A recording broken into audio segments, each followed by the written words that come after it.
పాపం ఆయనకు identity crisis ఉన్నది. ఐడెంటిటీ క్రైసిస్ అంటే ఆంగ్లం ఎక్కువైపోయింది. ఐడెంటిటీ క్రైసిస్ అంటే తెలుగులో చెప్తే ఆయన ఎవడు దేక్తలేడు, ఎవడు గుర్తుపడతలేడు. నిన్నటికి నిన్న ఎక్కడనో కాదు, నిన్న ఇక్కడ శంషాబాద్ దగ్గర ఏదో రిబ్బన్ కటింగ్ ప్రోగ్రామ్ పోయిండు. మనం తెచ్చిన నేను చెప్తా తొందరపడక, నా చెవులో మీరు ఎర్రకపోతే చాలు. మనం తెచ్చిన కంపెనీ మన టీ హబ్లో పుట్టిన కంపెనీ అది. ఆ టీ హబ్లో పుట్టిన కంపెనీ పెద్దగా అయింది, పెద్దగా అంతరిక్షంలోకి రాకెట్లు పంపుతున్నది. ఇక రిబ్బన్ కట్ చేయవా రేవంత్ రెడ్డి అని నేను పిలిచినారు. మనం గట్టినవన్నీ కడితే ఈయన పోయి రిబ్బన్లు కట్ చేస్తున్నాడు, అంతే కదా, ఏముంది చేసింది ఇప్పటిదాకా. పిలిచినారు, పోయినాడు. సరే పోయినాడు, ఏదో పోజులు కొడుతూ అక్కడ నిలబడి ఇట్లా అట్లా పోజులు కొడుతున్నాడు. ఆఖరికి అక్కడ పిలిచే యాంకర్ అమ్మ ఉంటుంది కదా, ఆ అమ్మాయి ముఖ్యమంత్రి గారు అని చెప్పి శ్రీధర్ బాబు పేరు చెప్పింది తప్ప ఈయన మాత్రం గుర్తుపట్టట్లేదు. ఇది మొదటిసారి కాదు, చివరిసారి అంతకంటే కాదు. 2.5 ఏళ్ళు అయిపోయింది. యాంకర్లు గుర్తుపెట్టుకోవట్లేదు, యాక్టర్లు గుర్తుపెట్టుకోవట్లేదు, ఎవడు గుర్తుపెట్టుకోవట్లేదు ఆయన పేరు. ప్రజలైతే ఆయన పేరు తీస్తేనే బూతులో వర్షం కురిపిస్తున్నారు. నేను చెప్పట్లా ఇది, మీరు కావాలంటే ఆ యూట్యూబ్లో సోషల్ మీడియాలో చూడొచ్చు. ఎవరన్నా పోయి ఆయన ఎవరు ఉండే ఆయన పేరేంది అనగానే హెచ్చి ఆయన పేరు చెప్పకు, ముఖం తిప్పుకుంటున్నారు. చివరికి హుజూర్ నగర్ పాత నల్లగొండ జిల్లాలో 12 సీట్లుంటే ఆగురా అయ్యా చెప్పని, పాత నల్లగొండ జిల్లాలో 12 సీట్లుంటే 12లో 11కి కాంగ్రెస్ ఎమ్మెల్యేలు గెలిపించినారు ఉమ్మడి నల్లగొండ ప్రజలు.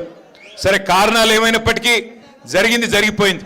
కొంత మన తప్పు ఉండొచ్చు, కొంత మన ఎమ్మెల్యేలు గతంలో పోటీ చేసిన వాళ్ళ చిన్న చిన్న లోటుపాట్లు ఉండొచ్చు, పొరపాట్లు ఉండొచ్చు, చిన్న మరి అసంతృప్తులు అక్కడ ఇక్కడ ఉండొచ్చు. నేను కాదనట్లేదు, మేము కూడా మనుషులమే, ఆడినో ఎన్నో తప్పు చేసే ఉంటాం. అందుకే ప్రజలు ఆ తీర్పిచ్చారు, అందులో వేరే అనుమానం లేదు. కానీ విచిత్రమైన విషయం ఏమంటే, విచిత్రమైన విషయం, చాలా ఆశలతో ఏదేదో రంగుల ఈస్ట్మన్ కలర్ సినిమా చూపెట్టి ఏం చెప్పారు అన్నాడు.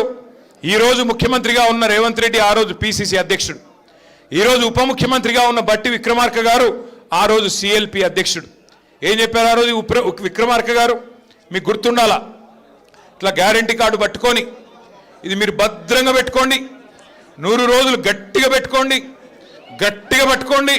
99 రోజులు అయిపోయి 100వ రోజులకు అడుగు పెట్టంగానే మా కాంగ్రెస్ వాళ్ళు వస్తారు, దాన్ని తీసుకొని ఒక్కొక్కరికి మీకు అన్ని బ్రహ్మాండంగా 100 రోజుల లోపలే అన్ని పథకాలు అమలు చేస్తామని చెప్పి ఆయన ఉంటాడు కదా, ప్రముఖ సినిమా యాక్టర్ కమల్ హాసన్ మించిన యాక్టర్లు ఒక్కొక్కడు కాంగ్రెస్లో బ్రహ్మాండమైన యాక్టింగ్ చేసినారు. కార్డులు భద్రంగా పెట్టుకోండి అన్నారు. జేమ్స్ బాండుల మాదిరిగా బాండ్ పేపర్లు రాసిచ్చినారు. బాండ్ పేపర్లు రాస్తున్నాం, ఇదిగో 100 రూపాయల స్టాంప్ పేపరు, దేవుడు కాడ పెడుతున్నాం, ఒట్టు పెడుతున్నాం, నమ్మండి దేవుడి మీద ఒట్టు అన్నారు.